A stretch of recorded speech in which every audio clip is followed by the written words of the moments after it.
Warm shelter. Bring the heat. It's no secret that the Oklahoma City Thunder have been a subpar team this season. In fact, in the first half of the season itself, they've already broken the NBA record for the largest point differential in a loss and have lost to the longest game winner ever. But that doesn't mean there aren't any bright spots during this short-run tank. Shai Gilgeous-Alexander and Lou Dort immediately come to mind, and Aleksej Pokusevski is one of the most unique players we've ever seen. But it's their even funkier rookies that have pulled me in the most, specifically Australia's very own Troy Bolton and TikTok icon Josh Giddey, who besides always needing a shot in a multitude of ways, recently broke the NBA's record for the youngest triple-double. 4 times.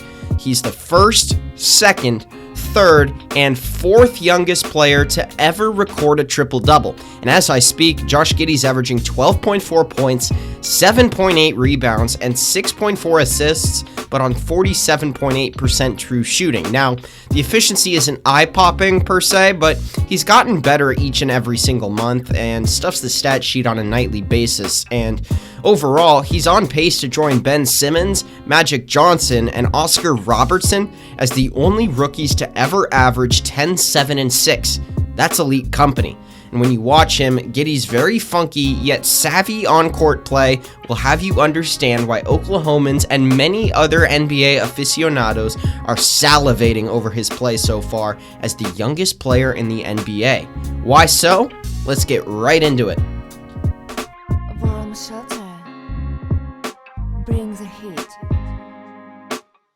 So, putting the stats to the side, Josh Giddey is one of the most talented playmakers in the NBA as just a teenager. His versatile and ambidextrous live dribble passing in the half-court setting allows him to set up plays for teammates in so many effective ways, whether it be half-court skip passes, pick-and-roll bounce passes, or, frankly, some of the best ATO and inbound passing I've ever seen just from a pure feel and vision standpoint. And despite minimal perimeter shooting gravity, Giddey's rim pressure when attacking downhill still opens up enough advantages for him to capitalize on. He currently ranks 2nd in drives per game, 3rd in drive field goals attempted, 3rd in drive field goals made, and 6th in drive field goal percentage among qualifying rookies. Because of this, defenses have to at least be somewhat aware of his slashing, which frees up ample drive and kick dump-off pass opportunities for Josh Giddey, which he almost certainly passes to with his elite court vision and IQ. Backed up by the stats, it's clear why Josh Giddey has a 50.4% drive pass-out rate, which would string in the 17th spot among all ball handlers, creators, and slashers as categorized by B-Ball Index. That leaves him with a pretty solid outlook in B-Ball Index's playmaking metrics, ranking high in basically all of them without the aforementioned perimeter game and despite being just 19 years old. So let's take a quick look at some of his best plays so far this season. So right away, Josh Giddey's coming off a Derek Favors screen and already feels the help. He sees DeAndre Jordan dropping in the pick and roll coverage to protect the lob or drop off. AD's ready to pounce on a burst, and Kent Bazemore, yeah, he still exists, is able to contest a floater. However, instead of splitting the difference between Dort and Bazley on the perimeter, Russ falls asleep and slides over to ball watch Josh Giddey, which he senses to then throw up a fake before hitting Baze for an open 3, which AD is just too late to contest. Josh just loves using his floater, which he shoots at a 50% clip on around 1.5 attempts per game, to leverage high-value looks for his teammates, like slightly done here against the Lakers, but more so visible like here against the Spurs.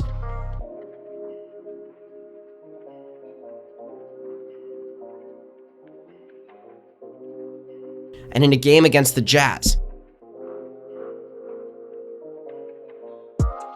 This is one of the multiple trademark skills Giddey has amongst the elite playmakers in the NBA, notably alongside Trae Young, Ja Morant, LaMelo Ball, Chris Paul, Luka Doncic, and De'Aaron Fox.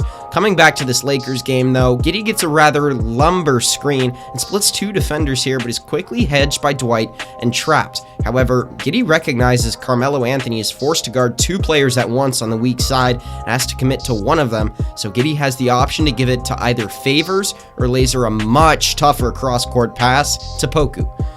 Giddey chooses the Favors look, but instead of just simply passing it to him and letting Carmelo recover quickly, he keeps his eyes fixed on Poku and acts like he's passing to him, in turn manipulating the defense and giving it to Favors for an easier bucket. 18-footer throughout his entire career. The right play dialed up, and there's a nice, beautiful pass from Giddey to a slide. This eye manipulation is another trademark trait of elite passers, and though it may not be clear here because of the quality, Giddey does the same eye pass fake here later on in the fourth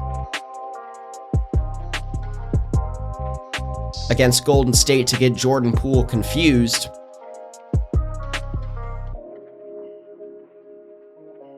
Against Toronto, watch Scotty Barnes here in particular.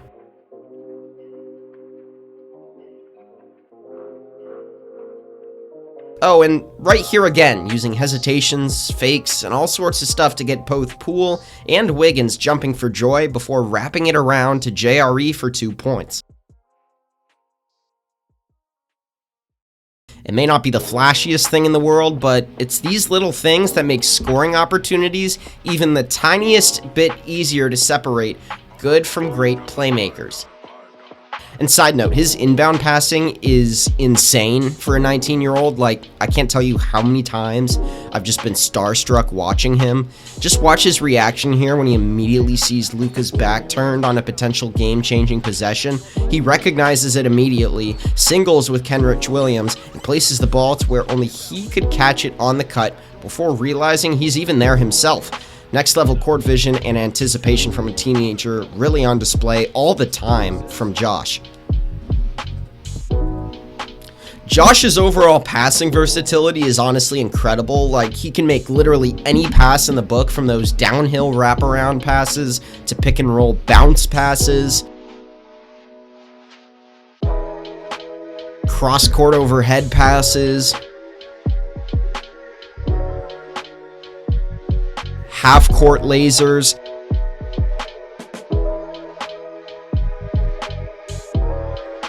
These full-court heave passes.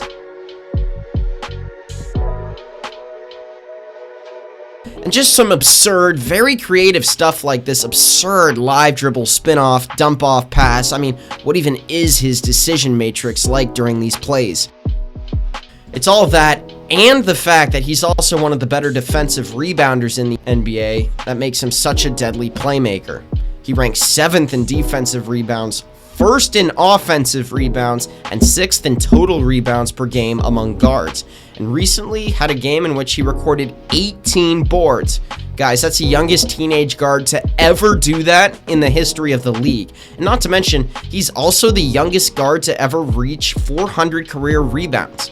This prolific rebounding activity allows him to get to the board and run the break to thrive in transition, not necessarily as a scorer, as he only garners around a point per possession off those attempts, but as a playmaker where his elite court vision, IQ, anticipation, awareness, touch feel, dexterity, pass accuracy, and overall playmaking allow him to make the best play scenario 90% of the time. It remains ice cold. Unbelievable.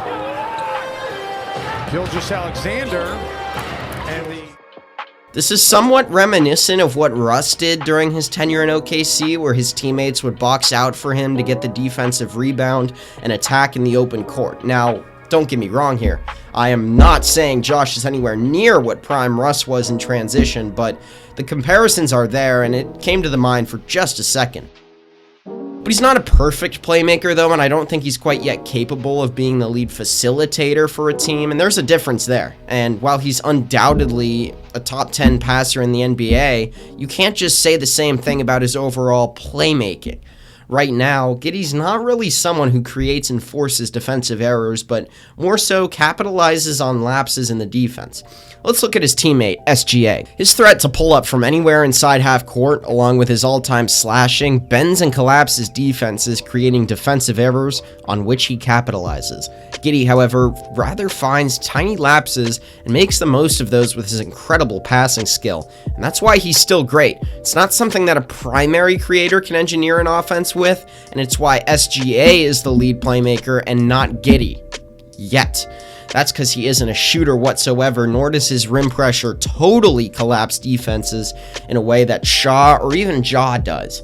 Though it still does open up the floor for more for Josh and his teammates. However, again, he's just a 19-year-old. But there are other areas on which he can improve. He's an elite passer, good slasher, good playmaker, and already has somewhat of a short mid-range game, but like any other 19-year-old, he has his flaws. Yes, he's a clear liability as a shooter outside of 15 feet, and it's admittedly a problem, but there's more to him than just shooting issues that worry me. What do I mean by that? Well, for starters, Giddey has some lackluster athleticism, and I'm not talking about his hops or his vert per se, but even functional athletic abilities like balance, flexibility, core strength, these all affect his handle and posture on the court. Offensively, his quickness and burst in isolations and drives, his motion while shooting the ball, and how tight and comfortable he is with his handle are all hindered by that athleticism. And of course, defensively, he's more or less the same, as he's not really flexible, agile, or strong enough to consistently be effective. Giddey can easily be bumped off spots by bigger and older players, and while he does have a solid feel for steals and passing lanes, he's pretty lazy when he's not directly involved in the action, and he's not the best at reading when to help off the ball yet, because he's not really sure whether to stick to his man or help, and he finds himself in that no man's land that a lot of young, inexperienced defenders find themselves in. So while he does have a motor on the ball, and he does give effort on closeouts, sometimes, it's also sometimes just too late after he falls asleep off the ball. One thing that isn't flat out bad, though, is his one-on-one isolation defense, and he has a lot of upside in this area. Though he's not extremely agile, but he does use his size and intelligence and active movements to muck up plays that way. But again, he's not that good at that either.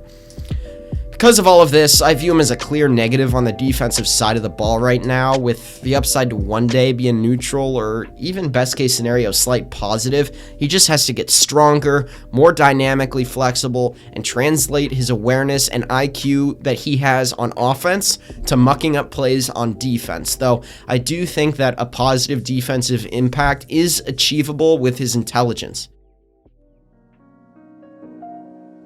And of course, the three-point shooting is a very large concern, and it didn't look like that much of a concern in the NBL, but it has quickly become a huge one in the NBA. Through 53 games, Giddey is shooting 26.7% on 4 attempts from downtown. That's 10th worst overall among qualified shooters, 2nd worst among all players, averaging at least 3 threes a game. He is a bit of a streaky shooter, though, with 20 games above 30%, but again, he's streaky. He's got 25 games under 30% from beyond the arc via StatMuse, so the shot needs a lot of work. Of course, these issues are pretty fixable, but besides the strength issues, none of them are easy to improve.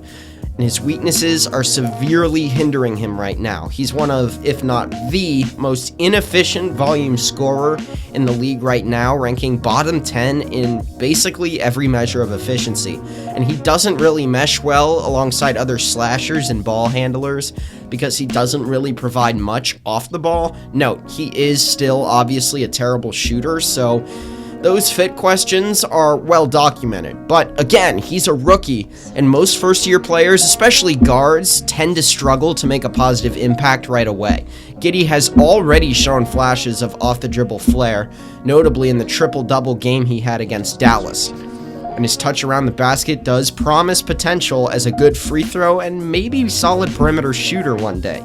He's already a phenomenal passer and playmaker for a 19-year-old, and he does seem to have a great work ethic from what I've seen and heard. especially from guys like Thunder GM Sam Presti. He knows he has to improve, and he said in interviews that his shot is going to be huge for how opponents respect him in the future. He's aware that the jumper would open up so much for him, not just scoring-wise, but as a playmaker, creating for others through his gravity. And he's not talking to talk either.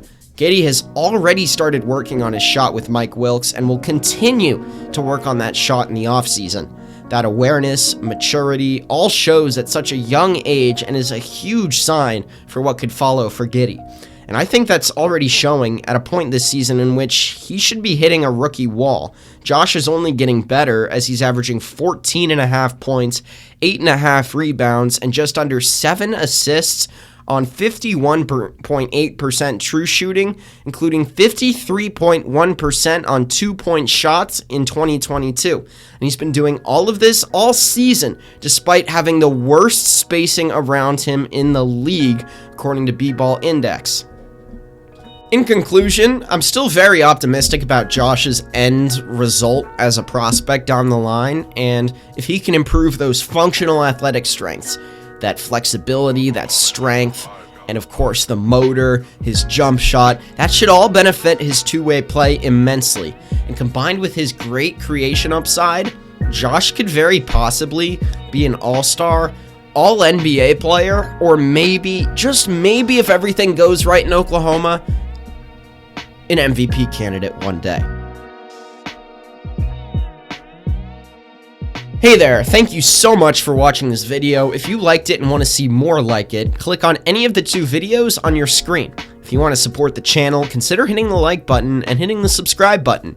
We're very close to 300 subs and we'd like to hit that soon, so be sure to follow us. And if you enjoyed the graphics or my narration, be sure to check out the social media links below in the description. But above all, I'm Colin. Have a blessed rest of your day. Enjoy the nice weather. Peace.